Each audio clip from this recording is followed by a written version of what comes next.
Hello everyone and welcome to fly high tutorials.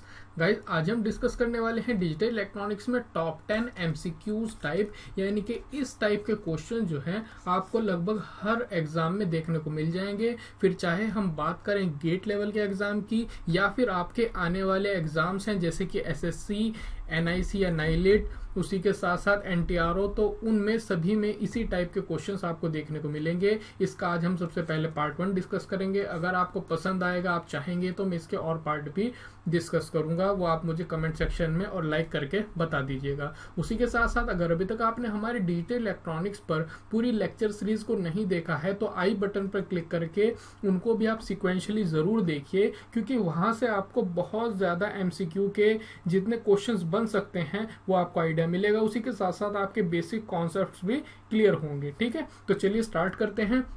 सबसे पहले अगर आप न्यू है और चैनल को सब्सक्राइब नहीं किया तो सब्सक्राइब जरूर कर लीजिए और उसके साथ में जो नोटिफिकेशन बेल है उसको प्रेस करना ना भूलें, ताकि जब भी मैं कोई न्यू लेक्चर अपलोड करूंगा तो सबसे पहले नोटिफिकेशन आपको मिल जाएगा। उसी के साथ साथ जो हमारा चैनल है नॉन टेक सब्जेक्ट से रिलेटेड फ्लाई है क्लासेस के नाम से, उसको भी सब्सक्राइब कर सकते हैं। वहां पर मैंने इंग्लिश वगैरह यानी कि जो आपका नॉन टेक पोर्शन है उससे रिलेटेड लेक्चर्स अपलोड करना स्टार्ट कर दिया है, लिंक मैंने डिस्क्रिप्शन में दिया हुआ है। तो चलिए स्टार्ट करते हैं।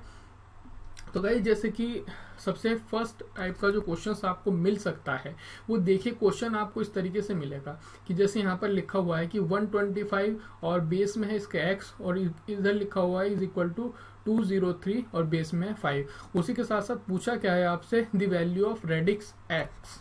तो यहाँ पर रेडिक्स की वैल्यू बतानी है। तो इस टाइप के क्वेश्चंस आपसे बहुत ज्यादा पूछे जाते हैं। तो इस टाइप के क्वेश्चंस का मैं एक आपको बेसिक आइडिया दे देता हूँ। अगर इसी टाइप के हम 10 क्वेश्चंस करने लग जाएंगे तो आप सिर्फ वही क्वेश्चंस करते रह जाएंगे। ठीक है, तो मैं बेसिक आपको इसीलिए टाइप बताए हैं कि टाइप किस किस टाइप के हो सकते हैं। तो चलिए देख लेते हैं। तो जैसे कि अगर आपने हमारी स्टार्टिंग में लेक्चर देखे होंगे, नंबर सिस्टम मैंने डिस्कस किया हुआ है, तो वहां पर मैंने आपको बताया था कि जो भी आपका यहाँ पर ये बेस है या फिर रेडिक्स है, इसी की मल्टीप्लाई आप स्टार्ट करेंगे पहले, जो सबसे पहले आपका इधर से, ठीक है, एलएसबी साइड से, यानी कि 5, और यहाँ पर होगा ये x की पावर 0। उसी के साथ साथ अगर नेक्स्ट पर आएंगे आप 2, इसका हो जाएगा x की पावर 1, यानी कि x की पावर इधर की साइड में, लेफ्ट साइड में बढ़ती जाएगी। ठीक है, तो यहाँ पर इसी तरीके से मैंने लिखा हुआ है, आप देख सकते हैं 5 into x to the power 0 plus 2 into x to the power 1 plus 1 into x to the power 2। ठीक है, सेम इसी तरीके से हम इस साइड करेंगे राइट साइड में।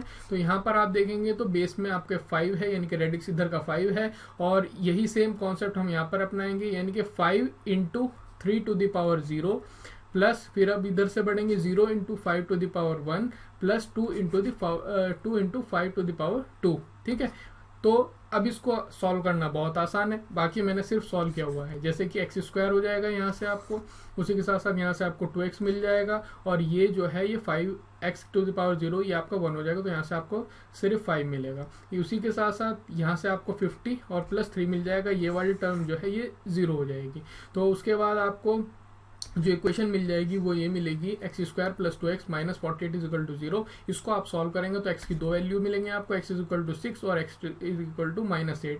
लेकिन हम नेगेटिव वैल्यू को नहीं कंसिडर करेंगे, क्योंकि रेडिक्स जो है वो हमेशा आपका पॉजिटिव होगा, इसीलिए यहाँ से x इज इक्वल टू आपको 6 मिल गया है। तो रेडिक्स जो है वो आपको 6 मिल गया है। ठीक है, तो ये क्वेश्चन का टाइप है। इससे रिलेटेड आपसे हजारों टाइप के क्वेश्चन बन सकते हैं। ठीक है, जैसे यहाँ पर आपसे ये भी हो सकता है क्वेश्चन 120x। ठीक है, उसी के साथ साथ यहाँ पर आपका कुछ और वैल्यू दे दे और बेस में 16 दे दे, यानी कि हेक्स। उसी के साथ साथ ऑक्टल दे सकता है, डेसिमल दे सकता है। ठीक है, तो कुछ भी आपकी वैल्यू बन सकती है, लेकिन अगर आपको बेसिक कॉन्सेप्ट समझ में आ गया है तो अब आपके लिए सॉल्व करना कुछ भी मुश्किल नहीं है। ठीक है, तो आई होप ये इस टाइप का क्वेश्चंस आपको क्लियर हो गए होंगे। इस तरीके के क्वेश्चंस पूछे जाने की बहुत ज्यादा संभावना है। ठीक है, अब दूसरे टाइप का हम क्वेश्चन देख लेते हैं। दूसरे टाइप का जो क्वेश्चन है उसमें आपसे देखिए क्या पूछा हुआ है, the minimum number of NOR gates required to implement, ये एक आपको लॉजिकल एक्सप्रेशन दिया हुआ है। इसको सॉल्व अगर आप करेंगे तो उन्होंने पूछा है कि इसको अगर हम इंप्लीमेंट करें तो कितने नॉर गेट्स आपको चाहिए होंगे। ठीक है, तो इसी टाइप से देखिए क्वेश्चन क्या क्या बन सकते हैं, कितने नैंड गेट चाहिए, कितने और गेट चाहिए, कुछ भी पूछ सकता है क्वेश्चंस के अकॉर्डिंग। लेकिन आपको क्वेश्चन का टाइप पता लग गया है, तो अब हमें करना क्या है, अगर आपने हमारे लेक्चर्स देखे हैं बूलियन अलजेब्रा पर, ठीक है, तो वहां पर मैंने आपको सारे रूल्स ये समझाए हैं, इसीलिए मैंने आपको कहा है कि उनको आप जरूर देख लीजिए, आपके बेसिक कॉन्सेप्ट क्लियर होंगे तो एमसीक्यू तो सॉल्व करना करना कोई बड़ी बात नहीं है। अब हम क्या करेंगे, इसी को सॉल्व करेंगे और सॉल्व करने के बाद देखेंगे कि कितने हमें नॉर गेट्स चाहिए होंगे। तो अब मैंने करा क्या है, यहाँ पर पहले ये दो टर्म ले ली मैंने, ए और ब्रैकेट में ए प्लस बी बार, तो इसकी मल्टीप्लाई करूंगा तो ए इंटू ए, तो ए इंटू ए आपको मैंने बताया था ये ए ही होता है, तो यहाँ पर मैंने लिख दिया ए प्लस ए बी बार। ठीक है, ये आ गया। उसी के साथ साथ जो नेक्स्ट मेरा फैक्टर है वो मैंने एज इट इज लिख दिया है। अब मैंने क्या करना है, इधर वाले जितने इस ब्रैकेट में हैं उनकी इन सभी के साथ मल्टीप्लिकेशन करनी है, जैसे आप करते आए हैं बेसिक क्लासेस में। तो यही मैंने किया है, जहां पर a इंटू ए होगा वहां पर मैं सिर्फ a लिखूंगा। ठीक है, तो ये देखिए आप, यहाँ पर मैंने a लिखा है, a की a से मल्टीप्लाई होगी, उसी के साथ साथ a b बार होगा प्लस ए सी होगा, उसी के साथ साथ a b बार की आप a के साथ मल्टीप्लाई करेंगे तो a इंटू ए होगा फिर से, तो यहाँ पर आपको a b बार मिल जाएगा। ठीक है, सिंपल है अगर आपने बुलियन अलजेब्रा समझी है तो। उसी के साथ साथ A B bar into B bar होगा तो ये सिंपल ए बी बार हो जाएगा, और लास्ट में जो टर्म आएगी वो होगी ए बी बार सी। ठीक है, अब हम क्या करेंगे, अब आप देखिए 3 ए बी बार हो रहे हैं आपके पास, ए 1 2 एंड 3। और अगर आपको पता है तो मैंने आपको बताया था बुलियन अलजेब्रा में कि आप a प्लस ए कितने भी करेंगे इसकी सबकी वैल्यू a होती है। इससे रिलेटेड आपको मैं एक एक्सप्रेशन आगे भी दिखा दूंगा। तो अब हमने क्या करा, इन तीनों ए बी बार की जगह सिर्फ एक ए बी बार लिख दिया है। तो यहाँ पर a आपका फर्स्ट जो एक्सप्रेशन में ये फर्स्ट पार्ट था ये लिख दिया है, plus A C plus A B bar C. अब इन दोनों में से ये जो दो हैं इनमें से हम a कॉमन ले सकते हैं, तो अंदर आपको मिल जाएगा 1 प्लस बी बार। यहाँ से ac कॉमन ले सकते हैं तो यहाँ पर मिल जाएगा 1 प्लस बी बार। और मैंने आपको बताया था 1 प्लस बी बार या 1 प्लस ए बार हो तो उसकी वैल्यू आपकी सिंपल 1 होती है। ठीक है, बुलियन अलजेब्रा का सबसे बड़ा कॉन्सेप्ट है, तो उसको आप जरूर देखिए उस लेक्चर को आप। तो इसीलिए इस टाइप के जितने भी क्वेश्चन आएंगे उनको आप बड़े ही आसानी से सॉल्व कर सकते हैं। मैं आपको सिर्फ टाइप समझा रहा हूँ कि किस टाइप के क्वेश्चन आपके आ सकते हैं। अब आपने इसको सिंपल सॉल्व करना है, तो यहाँ से आपको a मिलेगा प्लस यहाँ से ac मिल जाएगा, ये हमने लिख लिया है a प्लस ए सी। अब यहाँ से भी आप a कॉमन निकाल सकते हैं, तो आपने a कॉमन निकाला, ब्रैकेट में मिला आपको 1 प्लस सी, और ये 1 प्लस सी भी 1 हो जाएगा, तो इज इक्वल टू हो गया a। तो आपको सिंपल इस पूरे एक्सप्रेशन को सॉल्व करने पर मिला है a। तो इसका मतलब ये है कि नॉर गेट्स, तो यहाँ पर आपको नॉर गेट के लिए जो एक्सप्रेशन होता है, मैंने आपको सारे गेट्स भी पढ़ाए हैं, उसमें मैंने आपको ट्रुथ टेबल वगैरह से उनके एक्सप्रेशन भी बताए हैं। तो यहाँ पर नॉर गेट के लिए हमारा एक्सप्रेशन नहीं मिल रहा है। इसका मतलब कितने नॉर गेट चाहिए, तो आंसर होगा 0, कि कोई भी नॉर गेट आपका नहीं चाहिए। ठीक है, तो आई होप ये आपको क्लियर हो गया होगा। उसके बाद देखिए नेक्स्ट टाइप का क्वेश्चन आपको किस टाइप से मिल सकता है। क्वेश्चन है कि the gate whose output is low. ठीक है, if and only if all the inputs are high. अगर उसके सभी इनपुट्स हाई हों तो उसके आउटपुट जो है वो लो होगी। तो इस टाइप के क्वेश्चंस आपको मिलते हैं। तो बेसिकली इस टाइप के क्वेश्चंस को सॉल्व करने के लिए सबसे इंपॉर्टेंट है कि आपको ट्रुथ टेबल आनी चाहिए और गेट्स का बेसिक ज्ञान होना बहुत ज़रूरी है। तो इससे रिलेटेड मैंने लेक्चर्स अपलोड किए हैं, तो उनको आप ज़रूर देख लीजिए। वहाँ से आपके जितने भी बेसिक कॉन्सेप्ट्स हैं वो सब क्लियर हो जाएंगे। तो वो एक गेट है, वो है नैंड गेट। नैंड गेट में क्या है, मैंने आपको डिटेल से समझाया हुआ है। नैंड गेट को हम इस तरीके से बनाते हैं कि अगर इसकी इनपुट्स ए बी हैं और आउटपुट सी है, तो अगर इसकी दोनों ही इनपुट्स हाई होंगी तो आउटपुट इसकी लो होगी। ठीक है, तो इस टाइप से रिलेटेड क्वेश्चंस आपसे कुछ भी पूछे जा सकते हैं, जैसे नॉर गेट के बारे में, और गेट के बारे में, एक्स नॉर, एक्स और, तो आप उनको सभी को समझ लीजिए। अब देखिए आप इसी टाइप से आपके लगभग 8-10 क्वेश्चंस बन सकते हैं। ठीक है, उसके बाद एक और टाइप का क्वेश्चन आपसे पूछा जा सकता है, दी ऑक्टल वैल्यू 710, यानी कि ये 710 आपका कोई ऑक्टल नंबर है, इसको आप लिख सकते हैं हेक्साडेसिमल में किस तरीके से। तो बेसिकली ये जो क्वेश्चन है ये आपका कन्वर्जन से रिलेटेड क्वेश्चन है। तो कन्वर्जन से रिलेटेड क्वेश्चंस मैंने आपको बहुत सारे कराए हैं अपने डिटेल लेक्चर में। अब बेसिकली क्वेश्चंस आपका हेक्स टू ऑक्टल भी आ सकता है, ऑक्टल टू डेसिमल, बाइनरी, किसी भी तरीके से क्वेश्चन पूछ सकता है। कॉन्सेप्ट आपके क्लियर होने जरूरी है। तो अब यहाँ पर हमें ऑक्टल से हेक्साडेसिमल में कन्वर्ट करना है। तो 710 को आप किस तरीके से लिख सकते हैं, तो 710 को आप ऑक्टल में, मैंने आपको बताया था ऑक्टल में हम पेयरिंग करते हैं 3-3 की। ठीक है, तो 3 बिट्स की अगर पेयरिंग करेंगे आप, तो यहाँ पर 0 को किस तरह लिखेंगे, 0 0 0। ठीक है, उसके बाद 1 को कैसे लिखेंगे, 1 0 0। 7 को कैसे लिखेंगे, 1 1 1। ठीक है, अब हेक्साडेसिमल में क्या है, हम पेयरिंग करते हैं 4-4, यानी कि 4 बिट्स एक बार में लेंगे आप।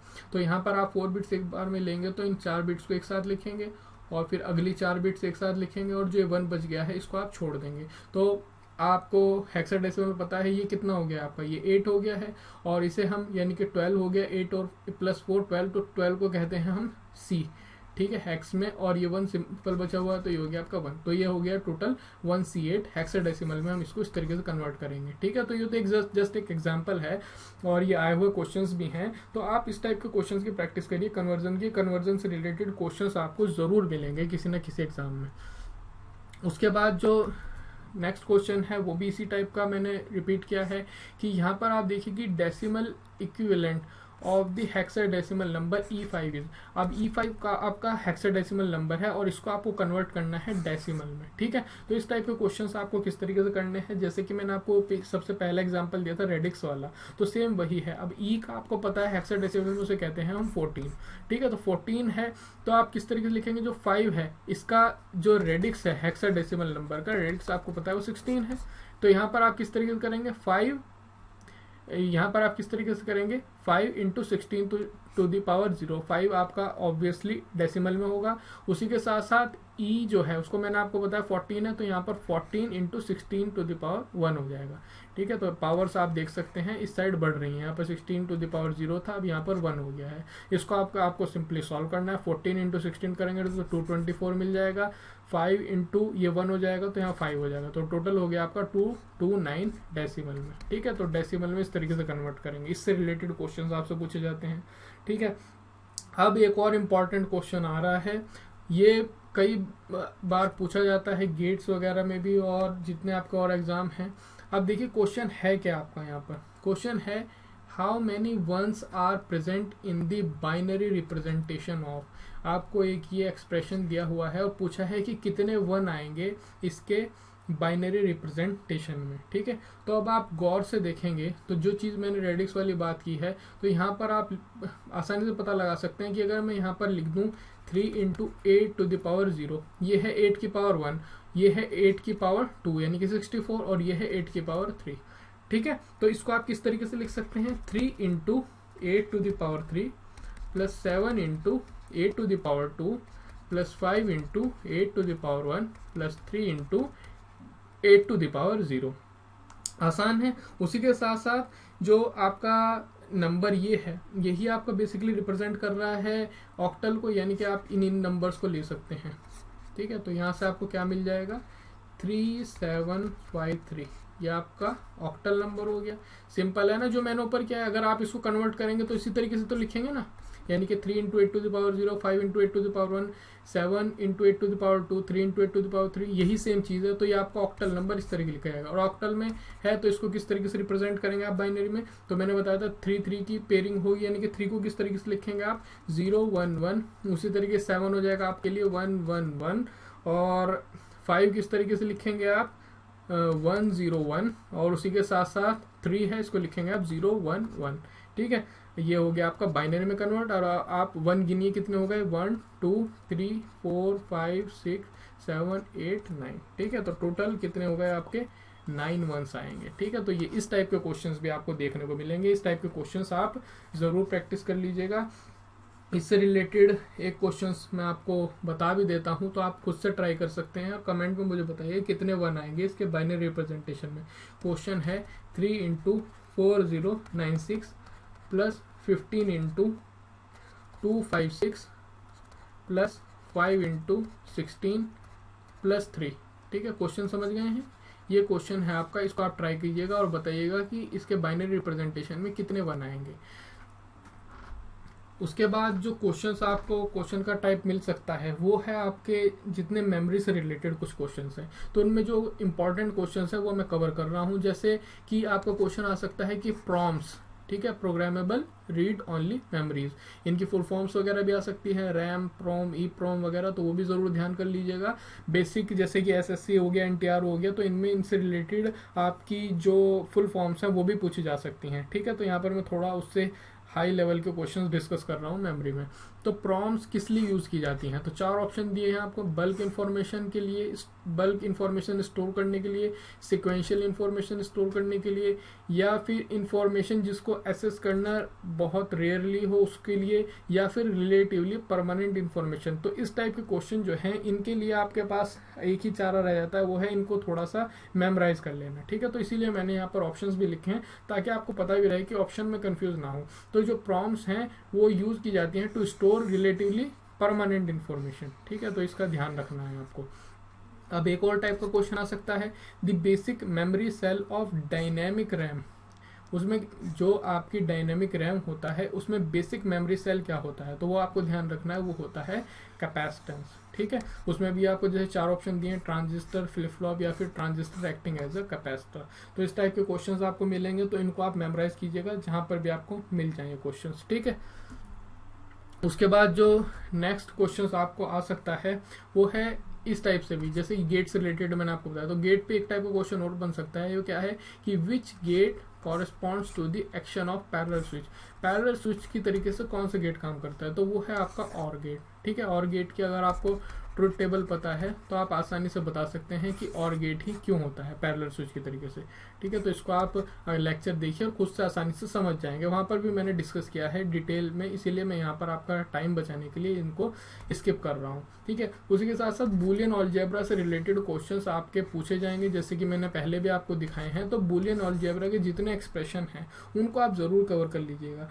नेक्स्ट पार्ट में मैं भी कोशिश करूंगा इनसे रिलेटेड कुछ और क्वेश्चंस भी बता दूं, क्योंकि इससे रिलेटेड तो आप समझ लीजिए एक ना एक क्वेश्चन आपको आना ही है। ठीक है, जैसे कि बूलियन अलजेब्रा मैंने आपको बताया कि a प्लस ए बार ये 1 होता है। इसी तरीके से जैसे हमने लिया था a प्लस ए प्लस ए, इसी तरीके से आप करते जाएं तो इसकी वैल्यू आपकी a ही होती है।